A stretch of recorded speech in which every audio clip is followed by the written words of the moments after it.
Hey everybody, this is going to be my review of the V-Cube 7 Dazzler. This is an awesome cube, but before we get to that, I am going to let you know some things I've been doing. So I've got a couple of unboxings before Christmas for you. One's from Light Take and one from Thailand, and it's going to be a really awesome cube. So we will be having two of those coming up, and some other things I'm going to be doing are some tutorials on bigger cubes like this. I will be doing tutorials from the 3x3 through to the 7x7, and they will be very detailed. There will be the beginner's method for edge pairing and free slicing, things like that. Different ways of doing centers for each of them as well, and they will be laid out sort of like the F2L homepage, where it's got pieces here, and there, and you can click on different ones and just go to where you need to. Because I have been getting a lot of requests for tutorials. Seems you guys really like them, so I will be doing those and probably some other kind of cubes as well. Alright, so on to the review of this. As you can see already, it is a very nice looking cube. I bought this probably about a year and a half ago or so from vcubes.com. I have seen them online, but the only, I have seen them in other places online, but the only ones I've ever seen are knockoffs, and you can tell those because they have the black pieces here. I think some of the knockoffs do have white as well, and I have actually had one of the knockoffs in my hand, and it is nothing compared to this. The plastic on the V-Cube 7 Dazzler is really nice. It's soft, it's shiny. It's different kind of plastic than you would find on a regular V-Cube 7 for some reason, and I think maybe it's just the way the plastic is being colored, or maybe they just dye it. I'm not sure, but they definitely do use a different type of plastic, and it glides very well, and this responds very well to, say, Lubix and Maru Lube mixed together is a very good lubrication for this cube. Whereas you can't really use Lubix on V-Cube 7. Correct me if I'm wrong, but I've never had any success with it, but I do with this one. And I just really like the way this is. If you can tell already, this is a stickerless one, which means that there are no stickers here. What the colors you're seeing are the actual color of the pieces. So let's open up this and I will show you what I mean.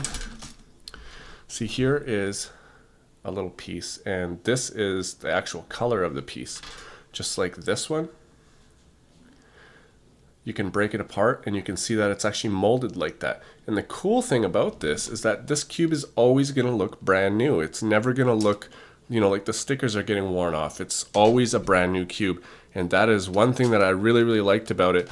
I saw this cube for the first time online on Esquimalt1's channel. He showed it, and I was like, wow, that's a really awesome way to have a cube. And it's sort of like a novelty item, I guess. You can't use this in competition, sort of like the Diane Guhong stickerless ones, because when you turn a piece 45 degrees, you can see what's in the back, and that's kind of cheating.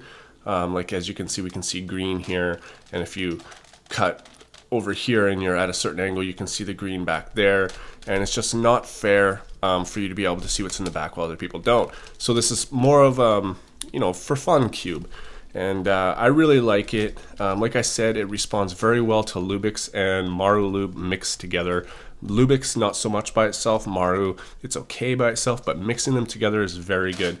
And I will show you guys a checkerboard pattern now so you can see how nice this thing looks, and I will also scramble it up near the end so you can see how nice it looks that way as well. So here's a checkerboard pattern, and the yellow to blue is yellow to black is really nice. The blue to green is also really nice, but the red to orange, I find the red could be a little bit darker, and I'm pretty sure V-Cube figured that out as well, because there is two different color red pieces in my cube. And the reason for that was because I was cubing on the bus one time on the way to work. I think it was around 5 in the morning, and I was using this cube, and all of a sudden, bang, it popped apart on me, and a blue piece came out, and it was one of these pieces here, and a red piece came out. And as you can see, that is the red piece, and it is a little bit different shade here, this piece here, and it's a little bit darker.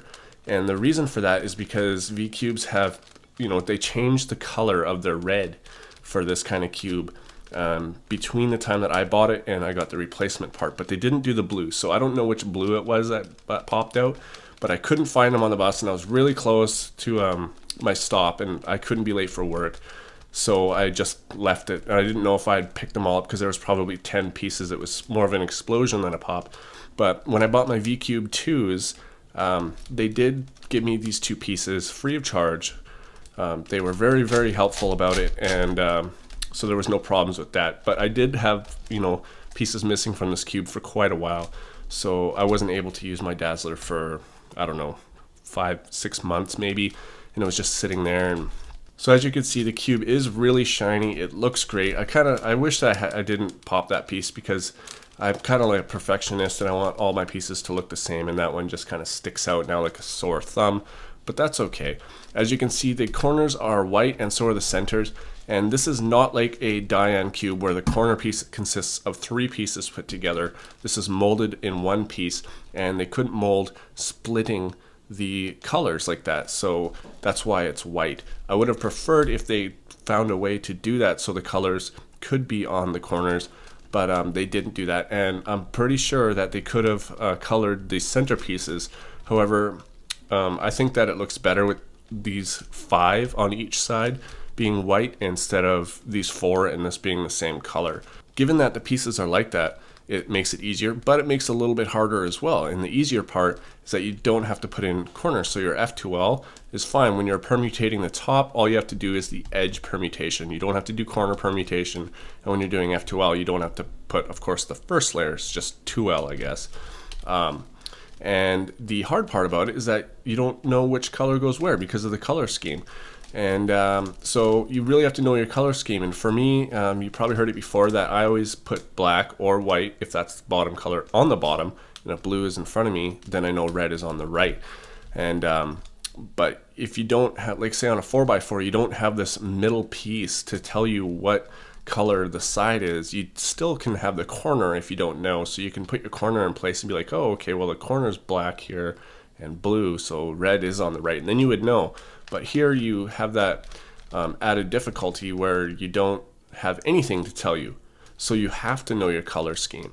And the cool thing about having no corners and no center is that when you're solving, you can actually put the blue side and exchange it with the green side, so your color scheme can be swapped.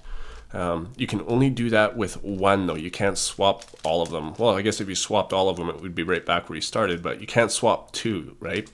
But you can swap either 2. You can swap the orange for the red, or the blue for the green, or the yellow for the black, and it doesn't really matter which ones you do, but you can solve it that way. So that's kind of cool as well. This cube does cut corners extremely well. I've never had any problem with it. It doesn't pop that much. In fact, I think it cuts corners a little bit better than my other V-Cube 7s, but I'm pretty sure that's because this is just lubed a lot better. And it doesn't pop on me anymore. It just usually cuts. Like I'm doing some pretty hardcore cutting there. The center, I've mentioned before that we don't really cut through the center, and I don't know about you, but I don't. So that's not a big deal to me, but sometimes I do cut through this layer here when I'm doing edge pairing and doing my centers as well. So this cube is really fun. I'm going to mix it up now so you can see how nice it looks mixed up, and it's very, very simple to see where your colors are for your color recognition, just because of how much the colors pop out from one another.